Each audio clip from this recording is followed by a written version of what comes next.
The ludicrous imitators of Johnson's style are innumerable.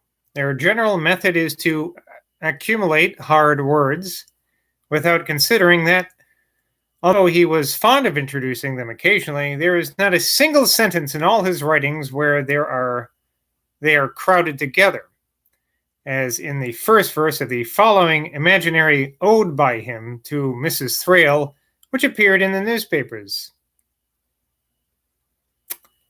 This is bad.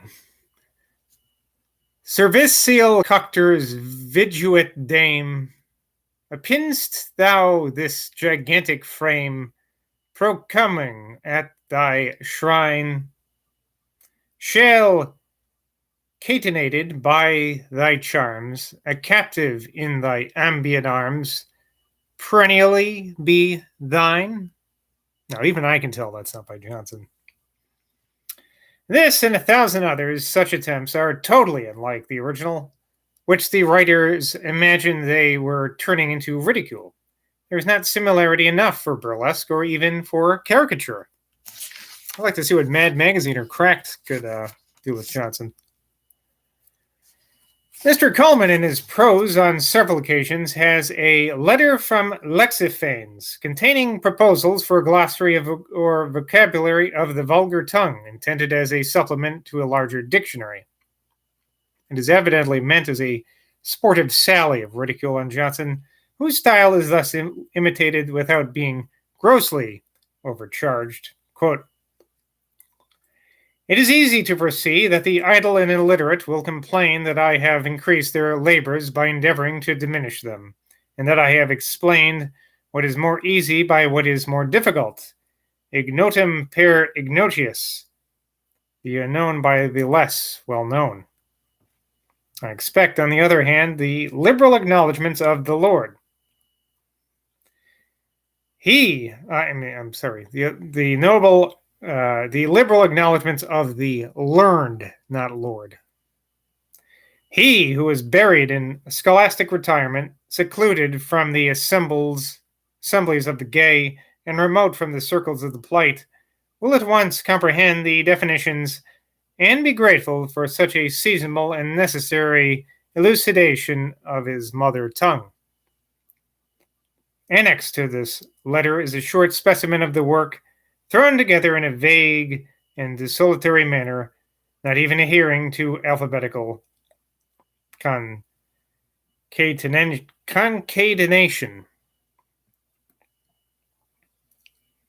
Then there's a footnote here that says, higgledy-piggledy, conglomeration and confusion.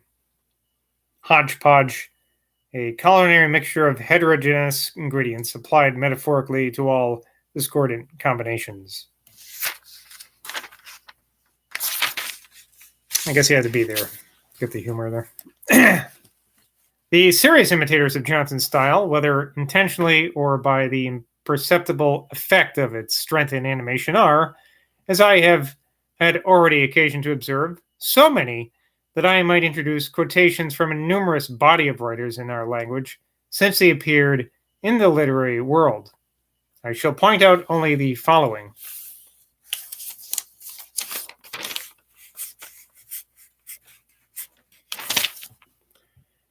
William Robertson, D.D., quoting here.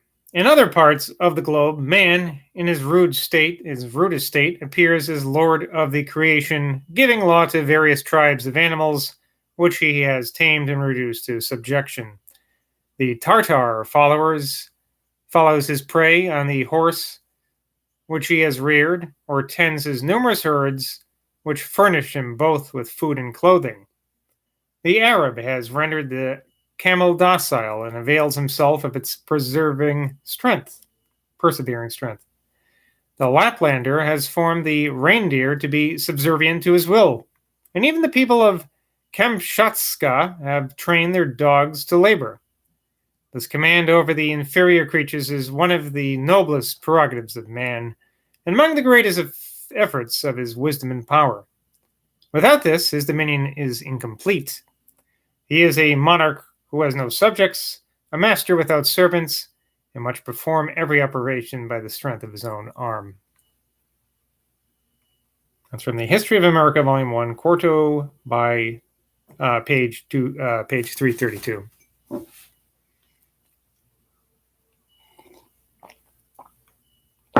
Now we have Edward Gibbon, Esquire, quoting here from him.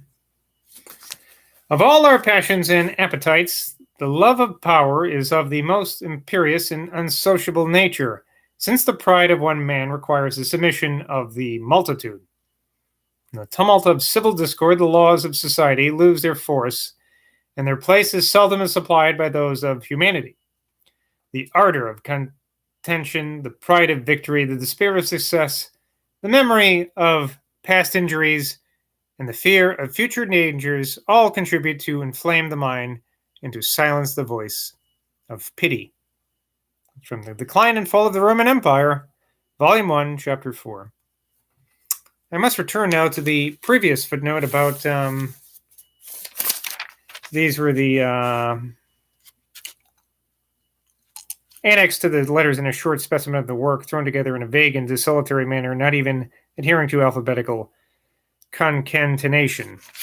You'll remember from the parody that I did not understand a few minutes ago. We have some more examples of definitions on the next page, which I am forced to read, even though I am sure I will not get the jokes, and they were probably not funny to begin with. So we have definition for tit for tat, adequate retaliation, shilly-shally, hesitation and irresolution, fee, fo, fum, gigantic intonations, rigmarole, discourse incoherent and rhapsodical.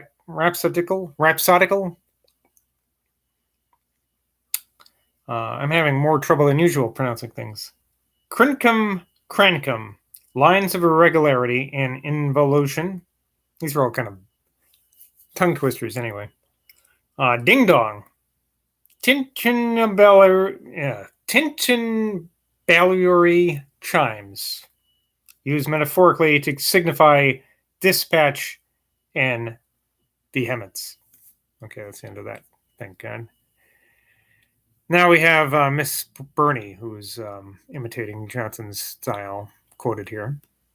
My family, mistaking ambition for honor and rank for dignity, have long planned a splendid connection for me, to which, though my invariable repugnance has stopped any advances, their wishes and their views immovably adhere. I am but too certain they will now listen to no other. I dread, therefore, to make a trial where I despair of success. I know not how to risk a prayer with those who may silence me by a command.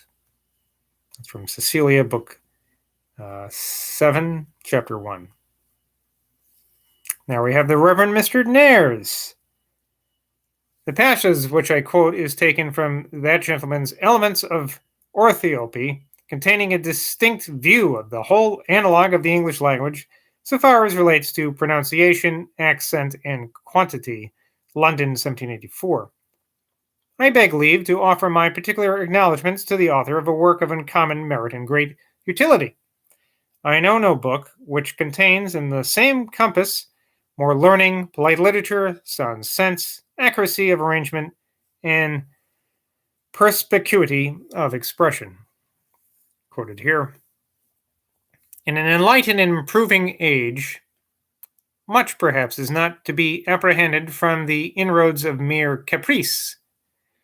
At such a period it will generally be perceived that needless irregularity is the worst of all deformities, and that nothing is so truly elegant in language as the simplicity of unviolated analogy. Rules will, therefore, be observed so far as they are known and acknowledged, but at the same time, the desire of improvement having been once excited will not remain inactive, and its efforts, unless assisted by knowledge, as much as they are prompted by zeal, will not unfrequently be found pernicious, so that the very persons whose intention it is to perfect the instrument of reason will deprave and disorder it unknowingly. At such a time, then, it becomes peculiarly necessary that the analogy of language should be fully examined and understood, that its rules should be carefully laid down, and that it should be clearly known or shown how much it contains, which, being already right, should be defended from change and violation. How much it has.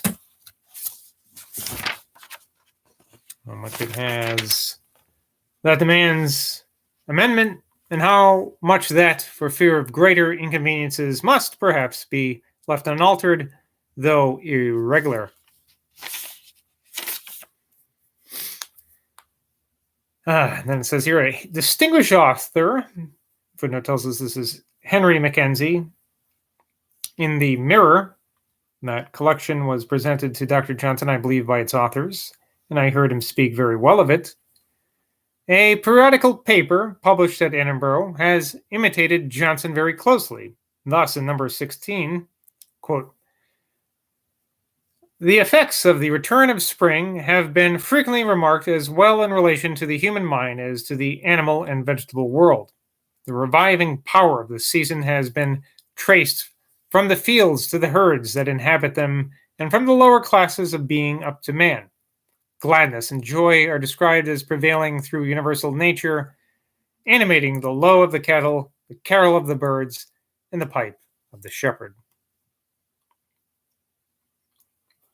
The Reverend Dr. Knox, master of Tunbridge School, appears to have the imitare evevo, the eager emulation, quote Lucretius, of Johnson's style perpetually in his mind, and to his assiduous, though not servile, study of it, we may partly ascribe the extensive popularity of his writings. It were to be wished that he had imitated that great man in every respect, and had not followed the example of Dr. Adam Smith in ungraciously attacking his venerable alma mater, Oxford. It must, however, be observed that he is much less to blame than Smith. He only objects to certain particulars. He only objects to certain particulars. Smith to the whole institution, though indebted for much of his learning to an exhibition which he enjoyed for many years at Balliol College. Neither of them, however, will do any hurt to the noblest university in the world. While I am advert on what appears to me exceptionable in some of the works of Dr. Knox, I cannot refuse due praise to others of his productions, particularly his sermons, and to the spirit with which he maintains, against presumptuous heretics, the consolatory doctrines peculiar to the Christian revelations.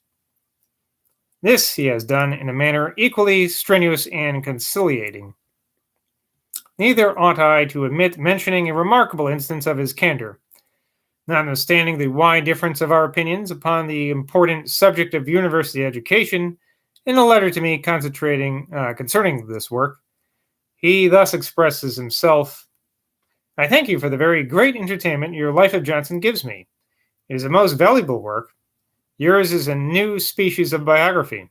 Happy for Johnson that he had so able a recorder of his wit and wisdom.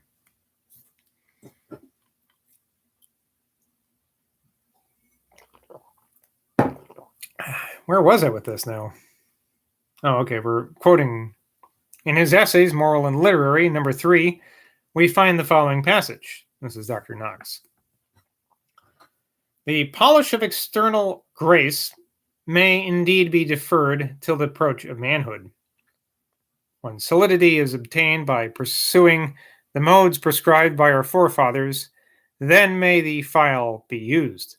The firm substance will bear attrition, and the lustre that acquired will be durable.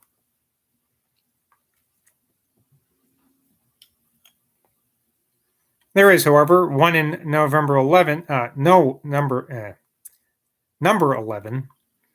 which is blown up into such timidity, as to be truly ludicrous. The writing means to tell us that members of Parliament who have run in debt of extravagance will sell their votes to avoid an arrest, which he thus expresses. They who build houses and collect costly pictures and furniture with the money of an honest artisan or mechanic, will be very glad of emancipation from the hands of a bailiff by a sale of their senatorial suffrage. Dr. Knox, in his moral and literary abstraction, may be excused for not knowing the political regulations of his country. No senator can be in the hands of a bailiff.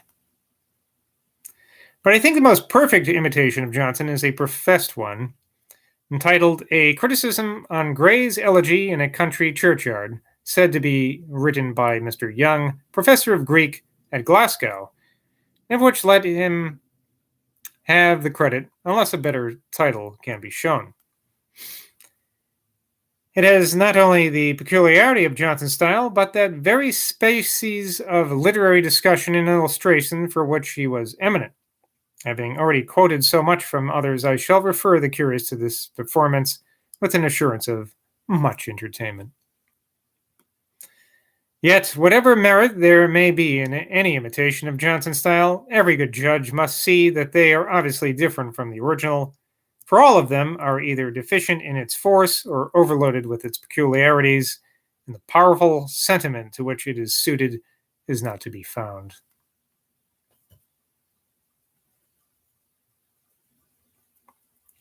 Johnson's affection for his departed relations seemed to grow warmer as he approached nearer to the time when he might hope to see them again.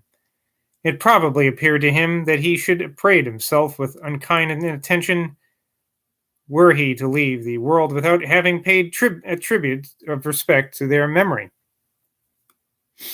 We have here to Mr. Green, apothecary at Lichfield.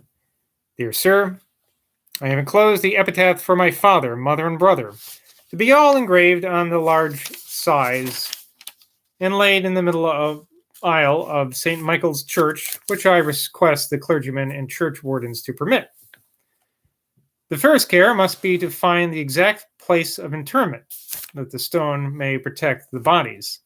Then let the stone be deep, massy, and hard, and do not let the difference of 10 pounds or more defeat our purpose. I have enclosed 10 pounds, and Mrs. Porter will pay you 10 more, which I gave her for the same purpose. What more is wanted shall be sent, and I beg that all possible haste may be made, for I wish to have it done while I am yet alive. Let me know, dear sir, that you receive this. I am, sir, your most humble servant, December 2nd, 1784. Sam Johnson.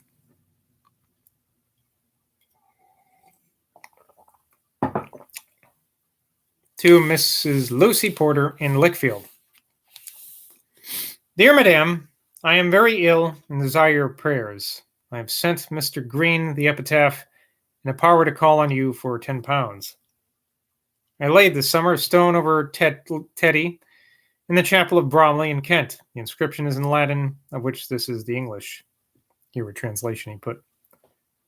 That this is done, I thought it fit that you should know. What care will be taken of us, who can tell? May God pardon and bless us for Jesus Christ's sake, I am, etc. December 2nd, 1784. Sam Johnson. My readers are now, at last, to behold Samuel Johnson's preparing himself for that doom from which the most exalted powers afford no exception to man. Death has always been to him an object of terror, so that, though by no means happy, he still clung to life with an eagerness at which many have wondered. At any time when he was ill, he was very much pleased to be told that he looked better. An ingenious member of the Emilian Club, William Seward, informs me that upon one occasion, when he said to him that he saw health returning to his cheek, Johnson seized him by the hand and exclaimed, "Sir, you are one of the kindest friends I ever had." And it says here the Emilian Club was a club in London founded by the learned and ingenious physician Dr. Ashe, in honor of whose name it was called Emilian, from the Greek words here, though it was warmly contended and even put to a vote that it shouldn't have the more obvious appellation of Fraxinian from the Latin.